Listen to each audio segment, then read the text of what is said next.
we start already?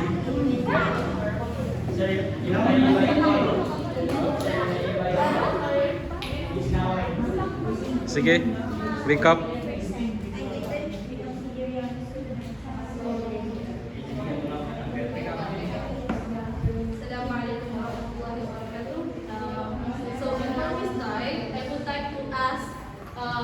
Some of you about the yesterday's topic.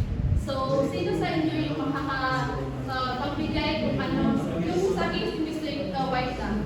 So, sino sa inyo yung makakasagot kung ano yung first na natanggap ni Mr. White?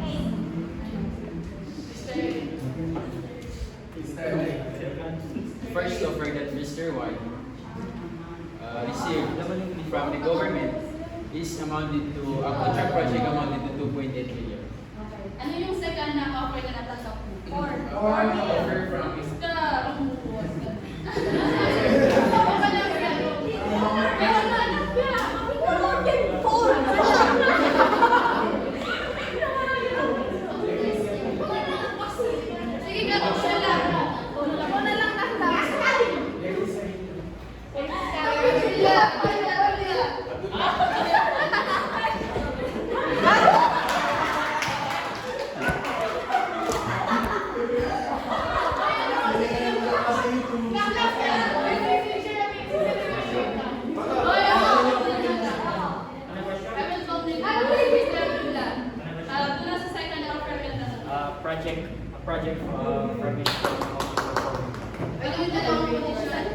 first na dapat na yun lang yung project.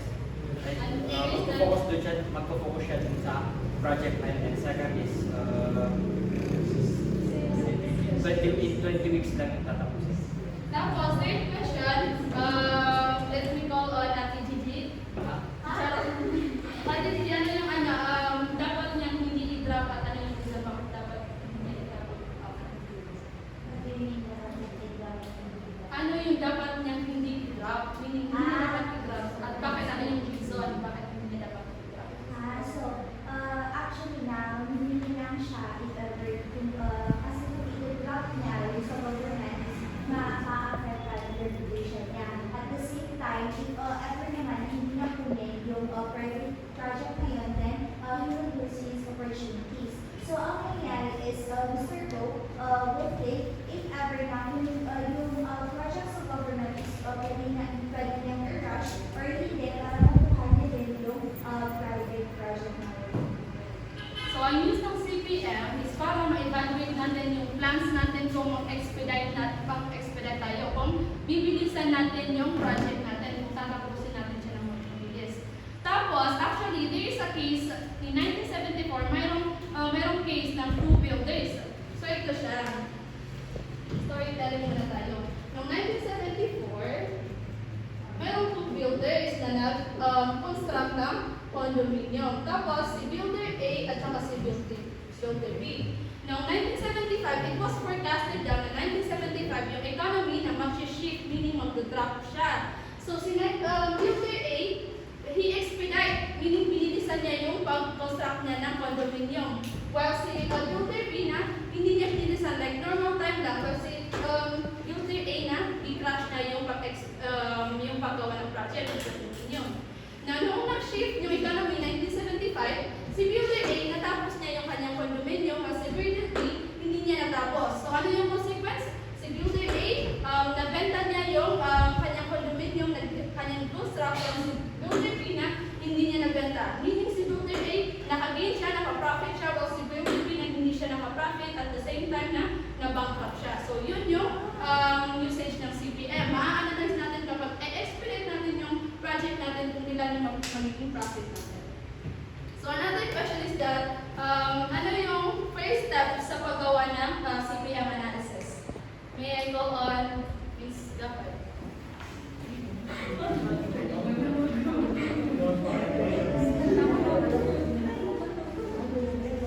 Andali lang. Ano yung first step? Ano si Gabay? Ito siya? Ano ito? Yung panapiyaw. Mr. Marcos. Oh! Step 1, sorry.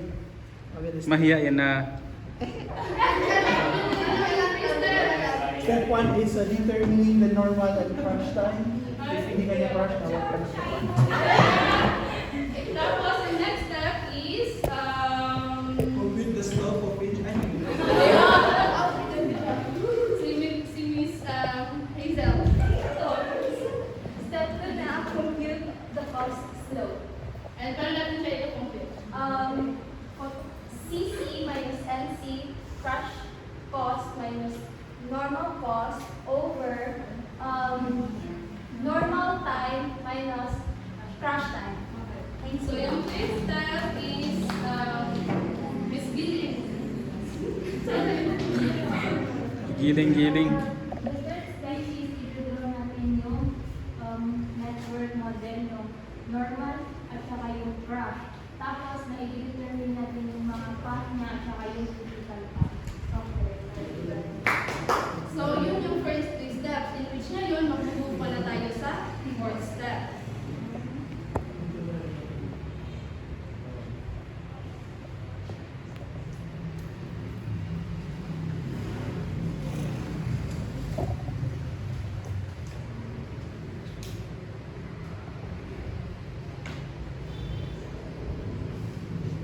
So, di ba yung first step natin is i-analyze natin, i-determine natin yung normal time at saka yung kanyang corresponding normal cost. Tapos, i-determine din natin yung crash time at saka yung kanyang corresponding crash cost. Pagkatapos, i-plus-plus lang natin ito at saka ito, makuha natin yung total cost ng normal time at saka yung total cost ng crash time. Then, step 2 is computation of cost slopes, which is yung sinabi ni Ms. Hazel na CC minus NC all over NG minus CT. So, after natin makuha yung cost slopes na, i-draw natin, i-plot natin, which is yan yung ginagawa natin sa PERT, diba? Pina-plot natin yung mga activity using arrows and circle. Tapos, diba ito siya yung given na mga cost. Kung ang susundin natin is yung normal time, which is ang cost ng normal time is 1,860, at diba bibigyan sa atin ng government is 2.8. So, ang magiging profit natin doon, expected profit or estimated profit natin doon is 1.860 minus 2.8 million ilan? 1 ilan? Yung 2.8 million minus 1.860 million? 940. Wherein kung mag-crash tayo, yung dadalian natin, ang magiging cost natin daw is 2.860. So, yung binigay sa atin ng government na 2.8 million minus 2.860 is equals to 60. Meron tayong cost na 60. So, gagamitan natin ng CPM analysis para ma-identify natin yung profit natin using yun nga, CPM, which is the expansion process and the compression process. So, paggawa ng expansion process, ang basis ng ating expansion process is yung crash time. Yun yung basis natin. Meaning, pag mag-expand tayo, na ayaw po mag-expand din na so, ayaw po mag-expand din na so, mga crash time.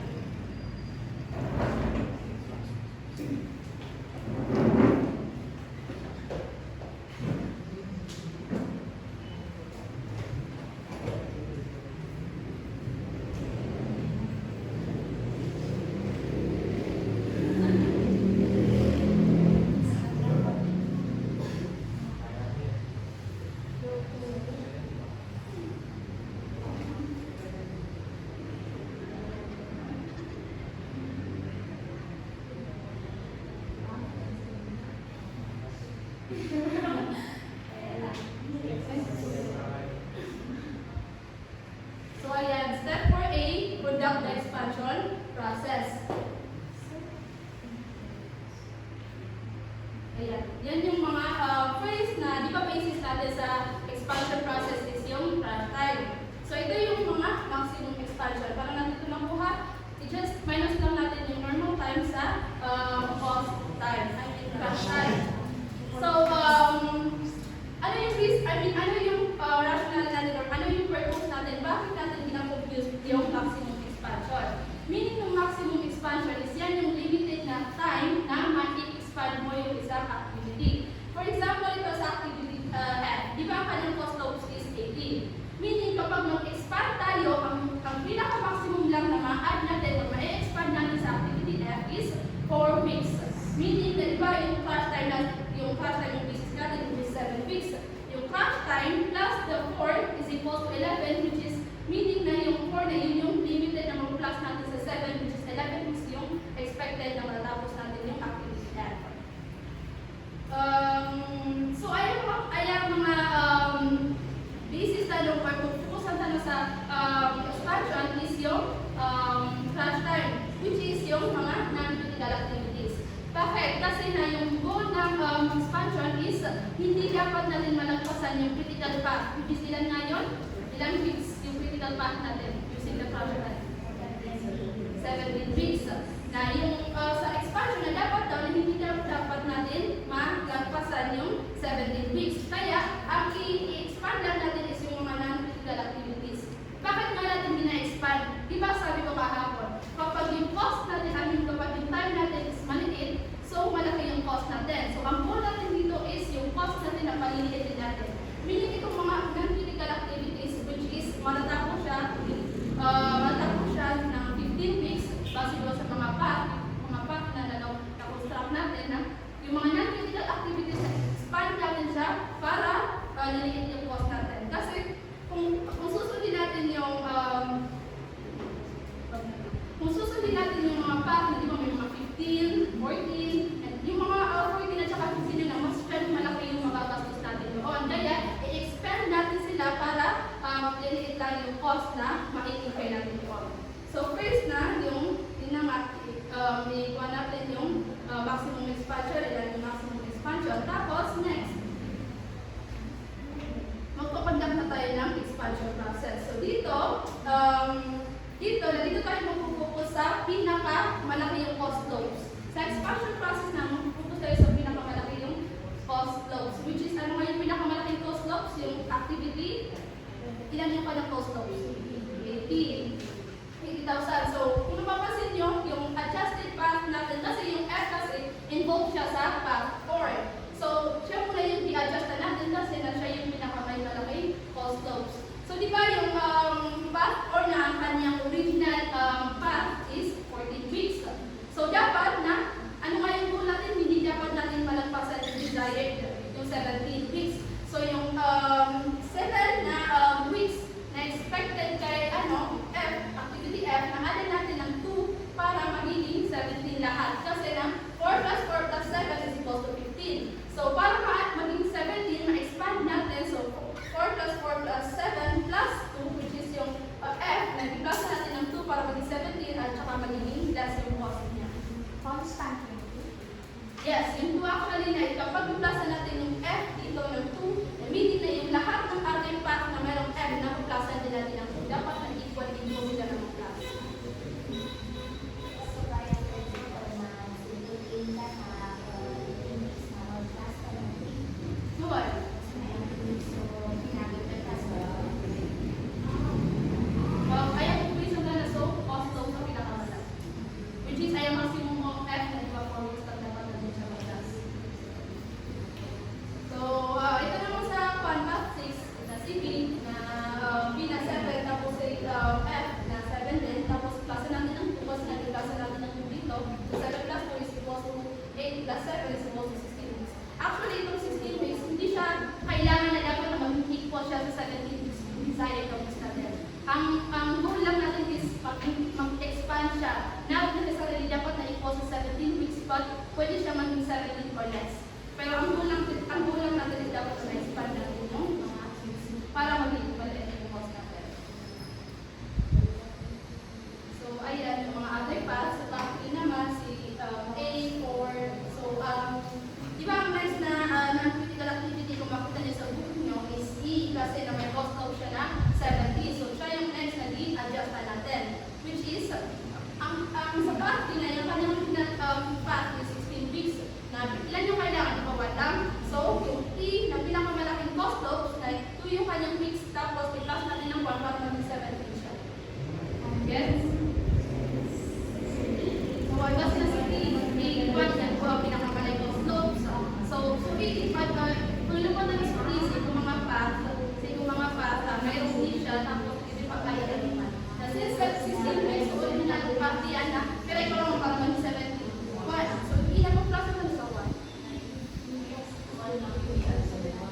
Why? Kasi naman po, dapat na equal din. Kung nag-alter ng 1 dito na dapat na 16 din na equal din siya dito na 1 dito plus natin.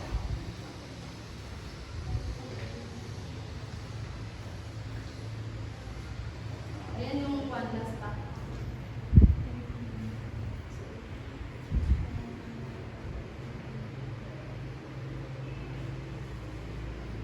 Ayan na siya yung mga adjusted pa. Pag nakuha na natin yung mga, di ba, i-adjust na natin yung mga activity na, na pwede natin ma-expand. Kapag makuha na natin to, next step na, i-arrange natin yung mga adjusted path natin, which is 17 weeks.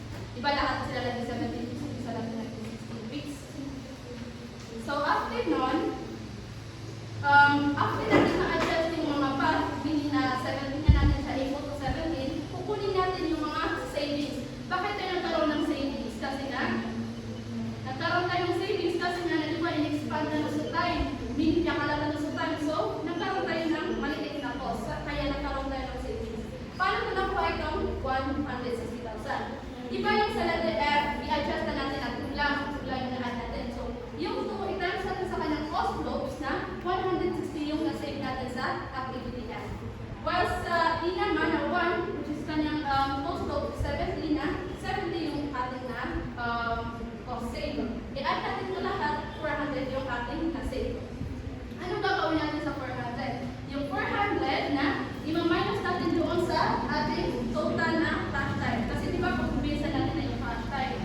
So, 2.86 million minus 400 is equals to 2,460. So, yun, meaning na yung 2,460 na yun lang yung ating nagasto while doing the government project. I-minus natin doon sa 2.8 million na binigay sa atin ng government, ang profit natin is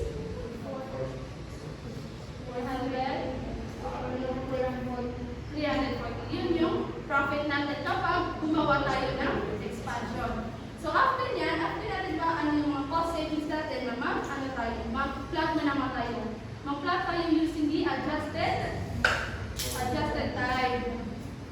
Ayan. Di ba si activity F, naging plus na natin ng 2. So magiging 7 plus 2 is equals to 9. So magiging 9 na to. Tapos si E, yung 1 yung na-plus natin, 2 plus 4 is equals to 3. Mag-need lang na, very simple, mag-adjust lang tayo ng mga time. Then mag-adjust tayo. And then last, so last na, yung path naman natin, yan yung path natin naging 17%, equal na sila lahat. Di ba kasi i-adjust na natin. So, ito yung pinakalas. Yung pinakalas na, analyze natin kung ilan yung naging profit natin. Which is, sabi ko, ilan na yung naging profit natin? 340. So, meaning, kapag nag-expand tayo, yung cash time, nag-expand natin, pinakalata nyo, pinakalata sa time niya na, makakasave tayo ng 300, makakasave tayo ng 400, at saka magiging profit natin na 340,000. So, moving on with the compression.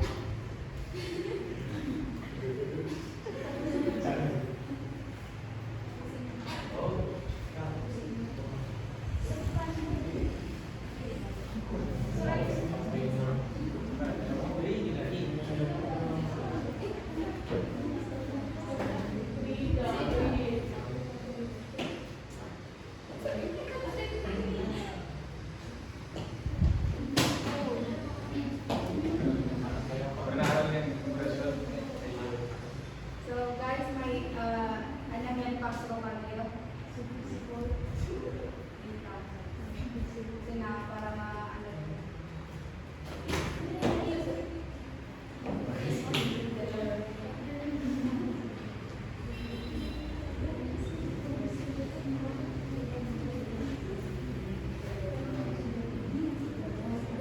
Ito. Diba sa activity F, dalawa yung path na involve yung F, yung activity F. So, dito sa path 4 na 15 weeks and then sa path 6 na 14 weeks.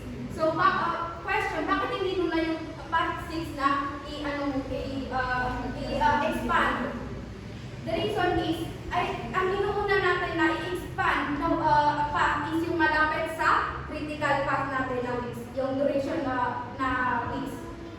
So, yung 15 yung malapit, so sa 15 yung iuuna natin. Kasi na isa 14 tayo nag-una na sa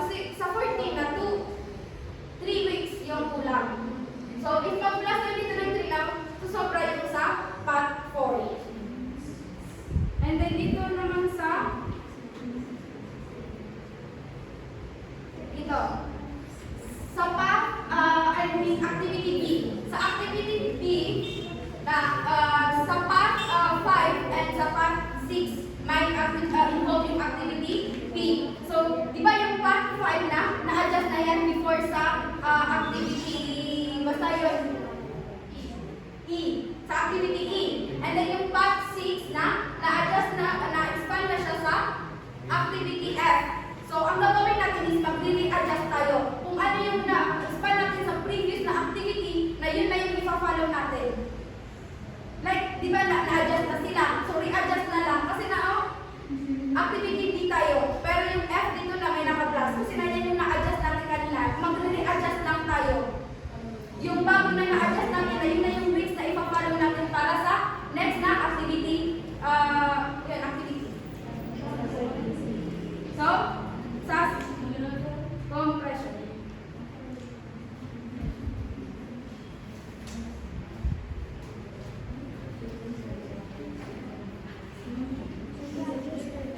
So, sa compression naman,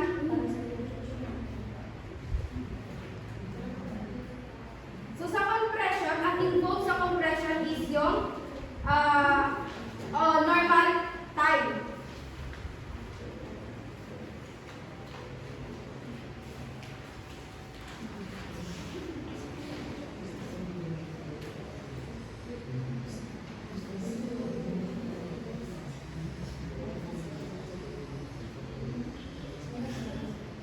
Sir, mag-explain daw sila.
Then, sa pinaka-last one study, hindi.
Ano ko lang po ano?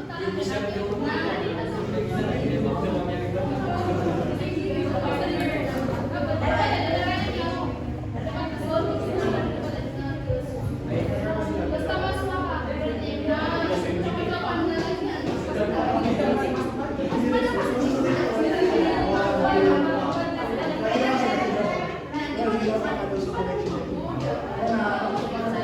Ano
Promise.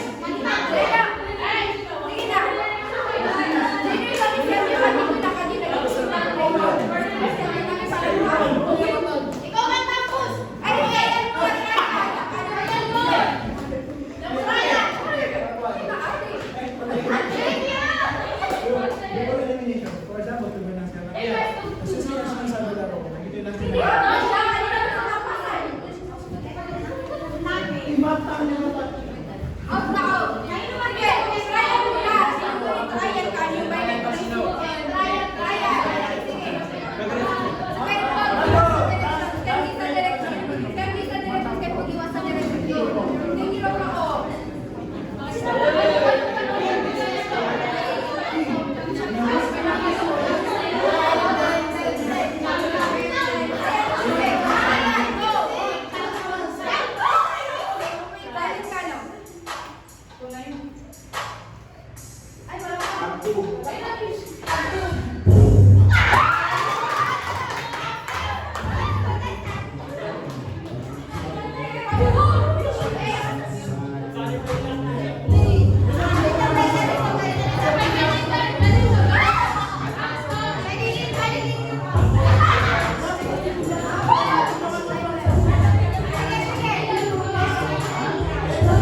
Kedua sa mga isa. Ya dul.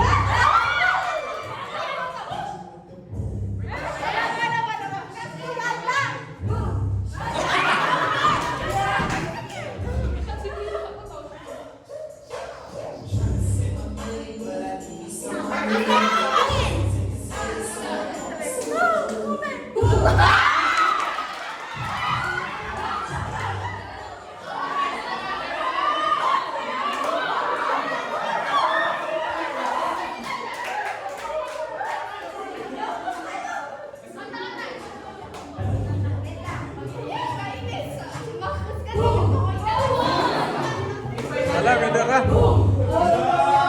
Dah. 1v1.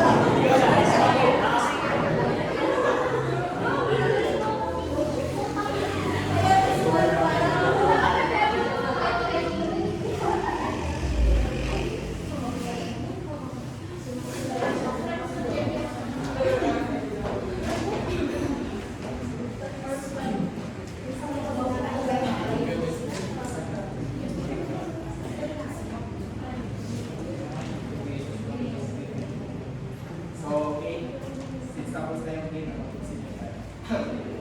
so, ang next topic natin is about compression process. So, kung sa expansion process is ang concern natin is paano natin manalesen yung cost since mag-expand tayo. And dito naman na paano natin i-compress o paano natin manalesen yung time in spite of the cost na ma-incur natin. So first is to list all the critical activities in normal. So bakit mag-base tayo sa normal? Kasi nasa normal na since malaki naman yung time na ma-incur natin, kailangan naman lesson natin yun. At saka bakit critical activities? Kasi na-activity na natin yung critical activities na is mistaken at 25 yan sa normal. Na since kailangan na matapos natin siya after 20 weeks. So, yung 25 minus 20 is equal to 5 weeks. So, kailangan natin mag-lesson na 5 weeks. So, first is, kukunin din natin yung cost lobes. So, since yung cost lobes ay yung mag-identify kung ilan yung cost na ma-include natin per week, na syempre, i-average natin din sila from lowest to highest. Kasi na since dito sa compression, na parang, malilesen natin yung time, pero mamaka-incur din tayo ng cost since tayo ng additional resources. So, ang basis natin first is from doon sa maliit kasi na kailangan na maliit lang yung incur natin ng cost. Unlike doon sa expansion, nakuha tayo doon sa malaki kasi na parang unahin natin kung saan yung malaking masisave natin doon sa expansion. Pero dito, sa compression, ito kasi ma-incur natin ng cost. So, mag-start tayo sa maliit. So, yung maximum compression niya is the same din doon sa expansion process, which is yung net P minus Cp. So, yan. So, yan yung maximum na pwede natin i-compress.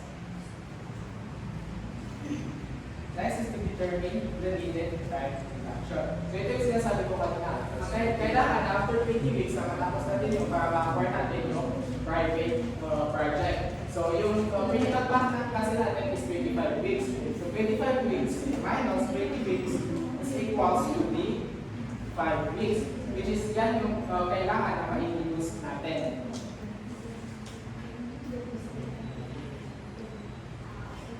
So dito naman, si diba yung pinaka-first sa cost loop natin is si activity C. Si activity C na may cost loop siya na 30,000. So since yung maximum na maximum compression natin is 3 weeks, so yung 3 weeks, i-multiply natin sa 30 is equals to 90,000. So bali, ang minimum dyan is makaka-incur tayo ng 90,000 in return doon sa pag-compress natin doon sa pag-compress natin ng time niya. So the same thing din dito sa So yung edge, siya yung pangalawa doon. Pero nandun siya sa pangalawa. So, ang pupunta natin kukunin yung 2 since yung 3 weeks at ba yan yung maximum ni C. So, hindi na tayo pwede lumagdag. So, dito na naman tayo kukuha kay edge. So, pupunta natin kay edge is yung 2 weeks para makompleto yung 5 weeks. So, since ang cost of the inventor is 30,000, so 30,000 times 2 weeks is equals to 60,000. Which also means na 60,000 yung ma-incur natin na cost in return doon sa 2 weeks na i-compress natin doon sa activity edge. Gets? So, ang total mo, 150,000. So, ang minimum dito, na makaka-add tayo ng 150,000 doon sa compression cost. Okay?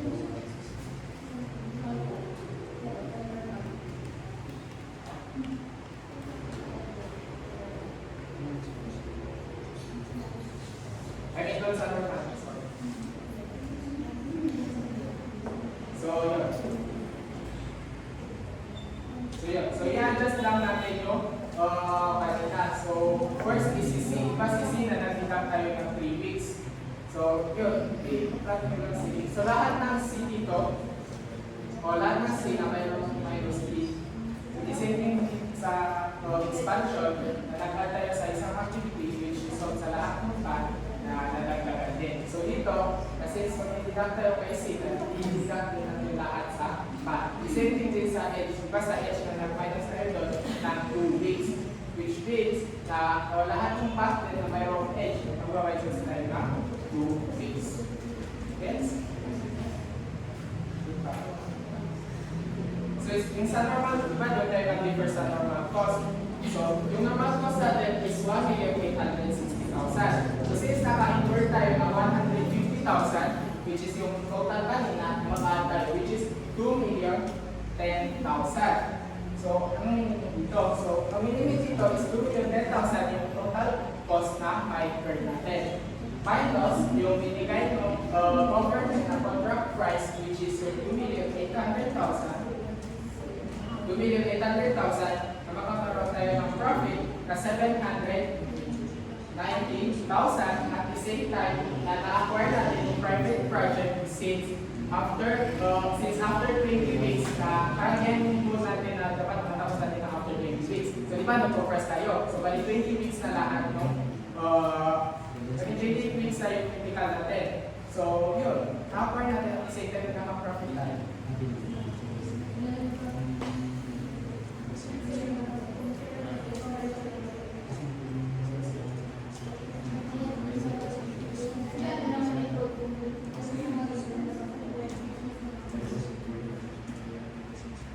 So let's have a summary of the result. So yung normal time duration of government is 25 weeks. So ito lang yung sinasabi ko kanina, naging basis natin yung 25 weeks para sa conversion since babawasan natin yan na 5 weeks. Yes, in return din, makaka-incur tayo ng cost. Yung time profit natin is 940,000. Yan yung kaninang profit natin since i-deduct natin yung 2,010,000 na total cost natin goes sa 2,800,000 which is yung next in our time duration of the government project is 70 weeks from it is a project. Gain or loss projects. So ito yung kaninang result natin from expansion and conversion. So if you will crush object this to the maximum advantage in 70 weeks, we will use 60,000. So ito yung actually isang pinakauna. Bilang natin yung 2,860,000 which is yung total cost natin sa crush time sa 2,900,000 which is yung contract price na binigay ng government. So next, if you will expedite the project completion for 70 weeks but with some activities that crush, you will gain 340,000. So ito yung kanina din na nag-expand tayo para ma-lessen natin yung cost natin in which nag-result siya sa profit na 340,000. And if you will expedite the project in 20 weeks, you will earn bigger as 790,000. So ito din yung kinumpit natin kanina sa conversion in which yung 25 weeks na dididak pinansan natin ng 5 weeks, but in return na naman, render tayo ng cost, which result to a profit of 790,000. So yung 790,000 ay kung mapapansin nyo, na siya lang yung pinakamalaki profit na nakuha natin from those two process.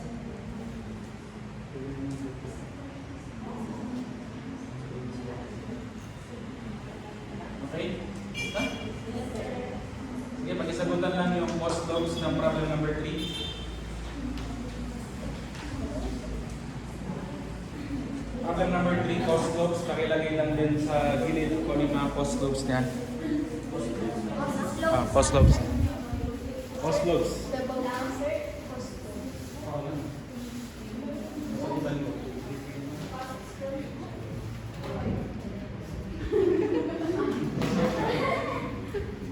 Cost loads lahat. Sasagutan mo sa whiteboard. Yes, ko na.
Tapos natin mag-complete ng cost loads.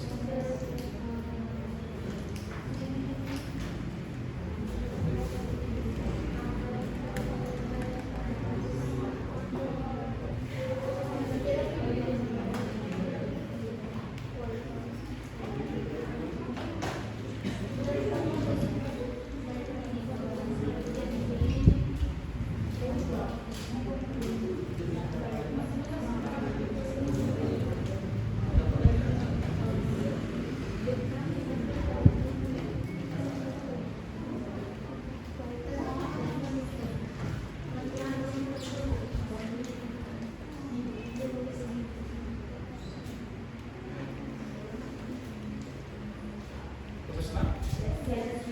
Sige, i-arrange lang muna natin yung cost loads according to their value from the highest to the lowest. Yung pinakamalaking cost load na mayroon nila dyan, 10,000, which is activity B. Meron siyang cost load na 10,000 pesos. Next na highest, 4,500, which is activity B, 4,500. And then ang next na activity na may highest, 3,000, is activity G. Ano ang next? 2,500, activity F. 2,500 pesos. And then ang next, after activity A, 1,500. And then activity E, 1,400. And activity C, 500 pesos. So what's the point of this cost loop arrangement? Gusto lang natin i-arrange in terms of their value such that kung gusto natin mag-expand, ano yung gusto natin manahin na-expand na activity? May malaking cost loop or mababa? Yung malaki. Bakit pala? Ano mangyayari pag yung ang mangyayari pag nag-expand ka? Delete yung cost, tama? So kung delete yung cost mo, so mas unahin mong i-expand yung activity halimbawa kasi malaki yung retipid mo sa kanya.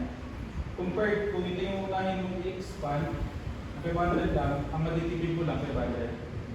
What if mako-compress, ibig sabihin may i-crush tayo ng activities, ang unahin naman natin ay yung depend. Diba? So kung meron tayong i-crush na activity, for short term, the duration of the project, mas maganda unahin natin halimbawa si letter C, bago si E, bago si A, bago si D. Kasi pataas ang pataas yung kanilang cost stoves.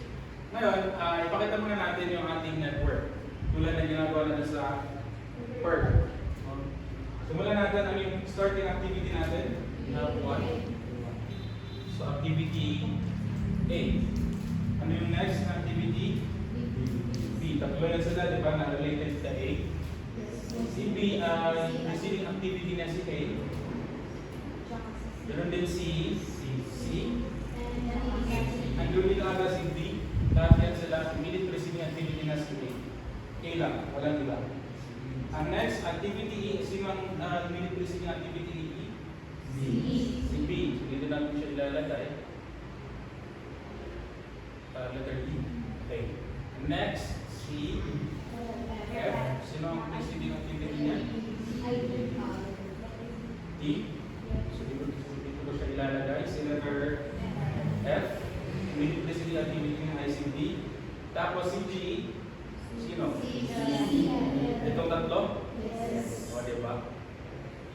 Pero alam ko naman siya. Letter G. Immediate receiving activity na si E, C, at saka si F. At tapos ito yung ating last event. So 1, 2, 3, 4, 5, 6. Ngayon na-draft na natin yung ating network. Ilista na natin yung mga path. I think tatlo lang ata yung path dito. Dito. Ito yung pangalawa. Ito yung pangatlo. Ito yung pangapat. Ilista ko lang. Parehas na actually, kung normal time yung ating susundin, parehas na yung ating path. Ang magiging iba lang will be yung critical path. So if i-crash natin, dito siya. Hindi pala crash. Crash. Kung normal time, first path natin, ito yung sa una. A, B, B, E, G. Yes, meron akong space dito sa kabila. Okay, sulat ko lang dito sa kabila. Parehas lang yan. Okay. Pero hindi ko naman kailangan this time. Kailangan ko pala. Sige. Sulat ko na dito yung crash din. Dito lang yung arrows. Ang pangalawang activity or path rather, ACG. Malit na. CG. Ang pangatlo? Ito ba? ADF? ADF G. Tama? Kopyahin ko lang ito dito sa kanila kasi para mas maganda tingnan. Then number 3, A, E,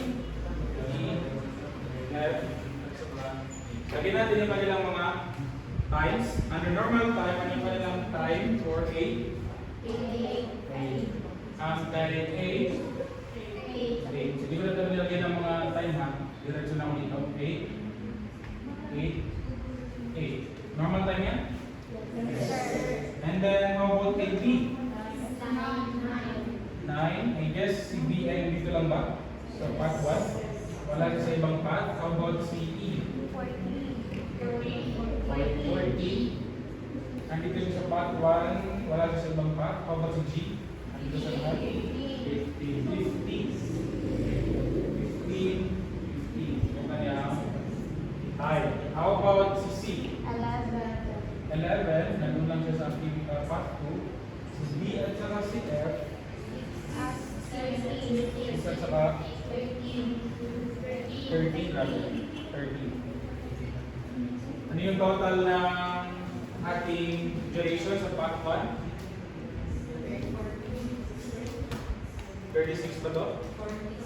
46. Part 2. 34. And part 3. 42. Okay, so ganun lang sa normal time. And sa crash time, let's also see, kasi ang tanong kasi sa number 5, finish the project, or ang tanong sa number 3, finish the project in the shortest time with the lowest cost. So makikita natin na pinakamabilis na time na matapos natin yung project na ito will be if i-crash natin ito lahat. Tingnan natin, what if i-crash natin lahat ng activities? Tingnan natin ang yung ating shortest time. Ano yung ating time for crash time? 10A? 6 KB? 7 E? 9 then si G 10 and then si C 7 si D at saka si F 5 at saka 9. Tingnan natin ang critical path natin dito. 6, 7, 9 plus 10, this will be 32. This will also be 23. And then last path by 30. So what do you observe? Ang critical path natin if normal time lahat will be 41. Ang duration na will be 46 weeks. Yung crash naman natin ang ating critical path will also be part 1. Tapos ang kanyang duration ay 32 months. Okay, so ano yung points natin? Wala na. So unang tanong, finish the project in the shortest time with the lowest cost. Ano yung shortest time? Pinakamabilis na matatapos natin yung project na ito? Ito ata, di ba? 32?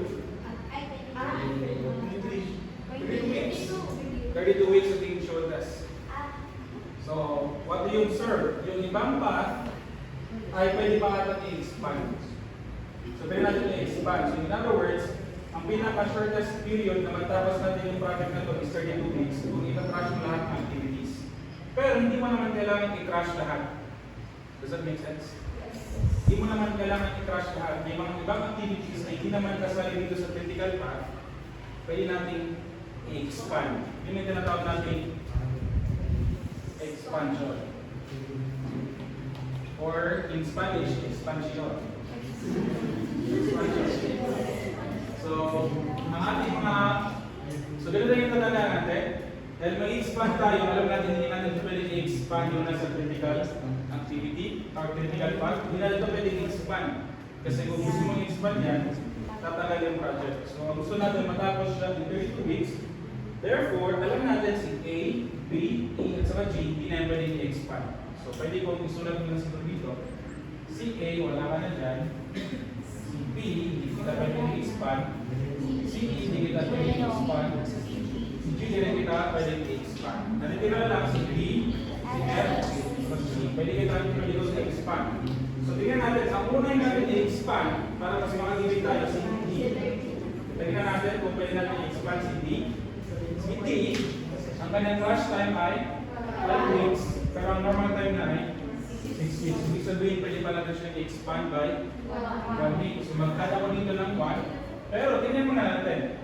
Pag nag-add ako ng 1 dito, lalagpas ba yung aking path na to in 32 weeks? Okay. How about sa other path? Nandun ba si D?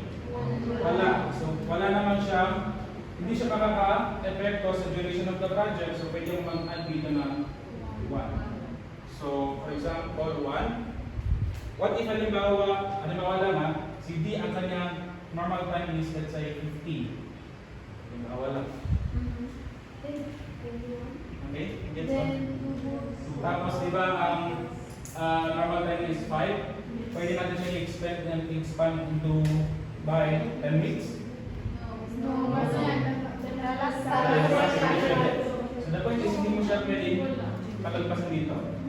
32 weeks kasi ang gusto natin tapusin yung project in the shortest time possible. So ang pwede mo lang talaga i-add is yung hindi susobra yung path duration sa 32 weeks.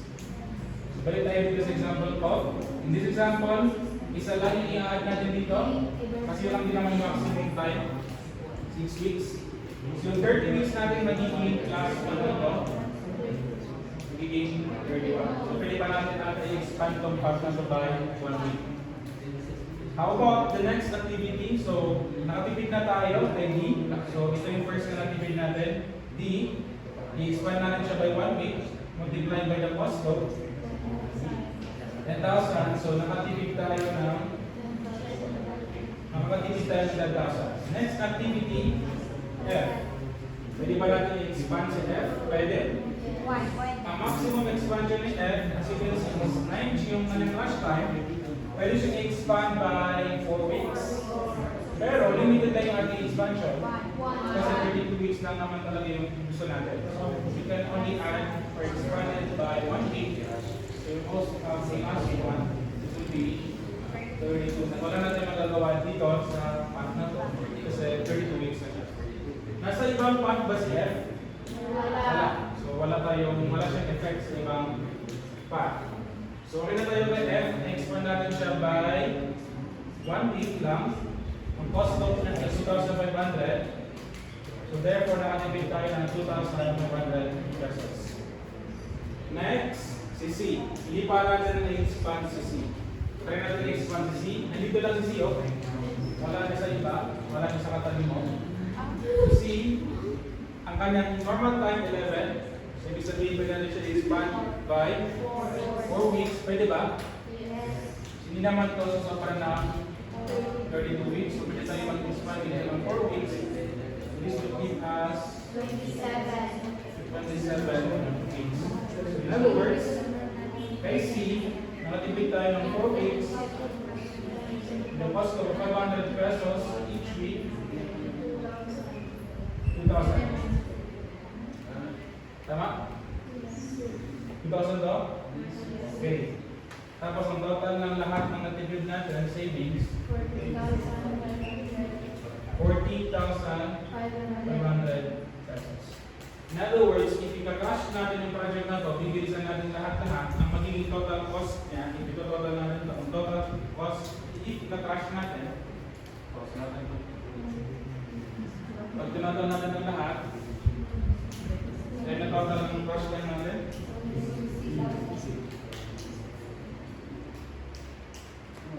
160,000.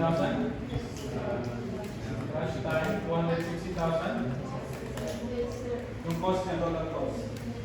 Tapos dahil nga nag-expand tayo ng mga activities, meron tayong masisave pa dito na 40,400. So ibig sabihin, kung gusto natin tapusin talaga yung project in the lowest time, with the lowest cost, ang pinakamabilis na time niya is 32 weeks. Ang pinaka-lowest cost niya will be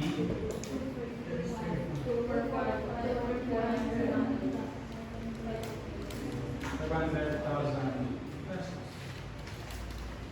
At yun yung mga tinatawag, ladies and gentlemen, na expansion.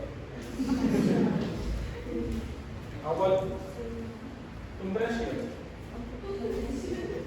Kung compression, depende. Kung sabihin sa atin, halimbawa, ang ating critical path ay mayroong duration ng 46 weeks. Tama? Okay. Try natin i-compress to. Sabihin natin, why not? Tapusin natin yung project in ano gusto ng weeks. 1 week. Hindi pwede yun. Ito lang kasi yung minimum mo, 32 weeks. Pinakamabilis na yung 32 weeks. Sabihin natin 40 weeks. 40 weeks. So try natin i-compress na siya in 40 weeks. Wala yung problem pero i-compress. Ngayon pala na sa question 5 pala is finish the project in 40 weeks. So ano gagawin natin? Pwede mong gawin kung gusto mong i-try, pwede ka magsimula sa crash time. Tapos expand mo yan lahat para yung maging critical path mo will be 40 weeks. Pwede yan, parehas lang sila. Or dito ka na lang magsimula sa normal time. Tapos i-compress mo yung mga activities na pwede mong i-compress para yung duration lang ng ating critical path will be 40 weeks. Try natin. So kung mag-compress tayo, ang unahin natin i-compress ay yung may pinakamababa cost to para matipid tayo, hindi masyadong magastos. So pinaka-tipid ay si activity C. tanggalin mo na to ha. Kasi lahat namin to pwede i-compress. Lahat yan pwede i-compress. Most likely, ang pinaka gusto natin i-compress ay si, ano? Yung anong bag? Ito, hindi na natin kailangan i-compress to ha. Ito at saka ito, dapat i-compress natin yan. So, ibig sabihin yung mga activities na nandito, sa part 1 at saka part 2, dahil gusto natin sila maging 40 weeks, dapat natin sila i-compress. Tingnan natin. Ang una naman i-compress is C. Si C, pwede ba siya i-compress into how many weeks? Si C na dito lang naman. Si C ay meron siyang crash time na 7 weeks. Tama ba? So, pwede natin ito i-compress into by 4 weeks. So, mag-minus ako dito na 4 weeks. Minus 4. Wait lang ha. Huwag na natin i-crash yan. Naging sino ko ito? Pag i-crash mo kasi, nagastos ka ng malaki. Wala naman siyang essence. Bakit ko ba i-crash? Si C, nandito ba siya sa activity sa part 1? Sa part 2? Iba wala naman. So, bakit ko pala i-crash si activity C? Ito lang naman yung gusto natin palitin. Itong part 1 sa part 2. Part 2, okay na to. This is already 34. So, okay na yan. Wala siyang effect. So, huwag na natin i-crash si activity C para makatipid tayo. Okay, so, wala naman siyang effect. And next na i-crash natin siguro, what if si activity E? So, pwede natin i-crash activity E. Ganito siya sa 1. Si activity E ay meron siyang crash time na 9 weeks. Ibig sabihin, pwede natin ito i-crash by 5 weeks. Pwede ba? Yes. Tagalagyan natin, 5 weeks minus 5. Si E ba ay nandito sa kabila? Wala. So, magiging 41 na to. So, mayroon pa tayong natitirang 1 week na mamaya pwede natin i-try and crash. So, meron tayong additional cost ngayon. It's like E na 5 weeks times yung cost of 1,000. Ilan to? 7,000 pesos. Okay, so again natin kay E. Ang pwede na siguro natin i-crash na next will be si A. Si A ay nandito sa first path, so pwede natin ito i-crash. At ang maximum lang na pwede natin i-crash kay A is 1. 1 lang, di ba? So 1 lang. Pag i-crash mo ba siya ng more than 1, mababa talaga yung duration. So pwede natin i-crash by 1. So minus 1, 40 weeks. So ngayon, gagastos tayo ng 1 week with a cost of 1,500 pesos. Magkano ito? 1,500. Tapos next ay si F. Si F ba ay nandun sa si activity, si part 1, okay na tayo dito, wala na lang adjust dyan. Ito na lang, baka pwede natin na i-adjust. At ang next na pwede natin i-adjust is activity F. Sa activity F, nandito siya, pwede natin siya bilisan. 13 weeks yung kanyang normal time, ang kanyang crash time ay 9 weeks. So pwede natin siya i-expand by 4 weeks. Pero, dahil 40 weeks lang yung gusto natin, 2 weeks lang yung ating crash. Tama. So, hindi natin na nakalimutan natin bawasan si minus si A. So, magiging minus 1 na to. Minus 1 na rin ito. Magiging 33 to. And this is also 41. So, as you can see, si F na lang yung natitira. Pwede natin siya i-expand by pwede sana siya i-expand by 4 weeks. Pero dahil 40 weeks, 41 weeks na to, so 1 week na lang yung ating pwedeng hindi pala i-expand, i-compress. So magiging 40 weeks na to, at ito magiging 12 na. So therefore, ito si F, we will be compressing F by 1 week with a cost of 2,500. Sir, pwede bang di ba yung sa 8 na binawasan natin ng 1, pwede bang yung sa 20 nabawasan na lang ng 2 para hindi na mabawasan yung Asa?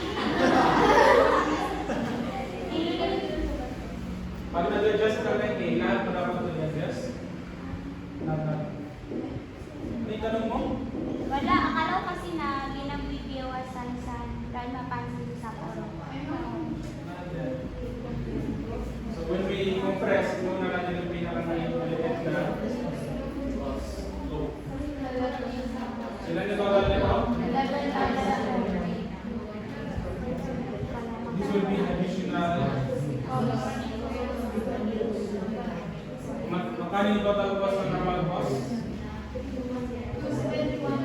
271, pero dahil meron tayong mga activities na i-crash, 271.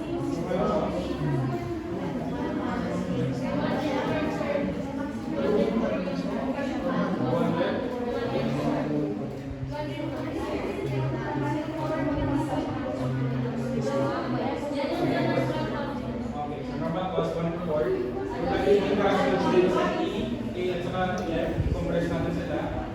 Meron tayong additional cost.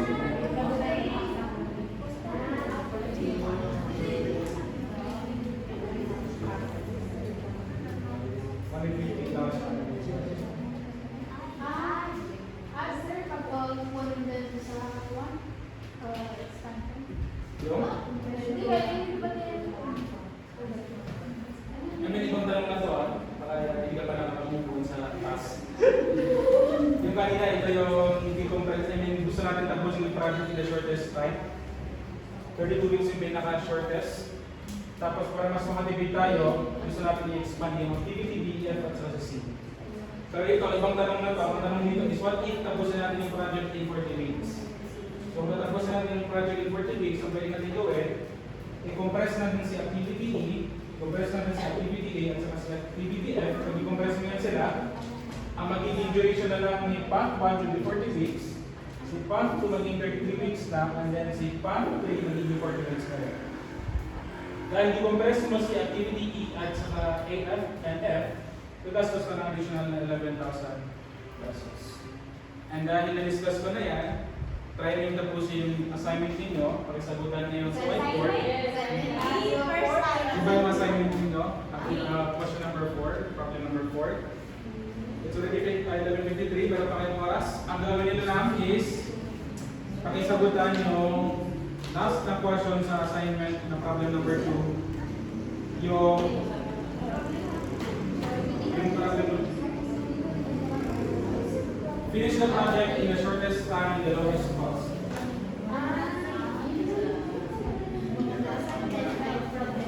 Pwede lang. Yung assignment is problem 4.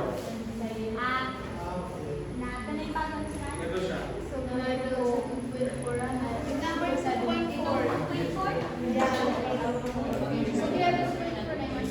Wait for lang.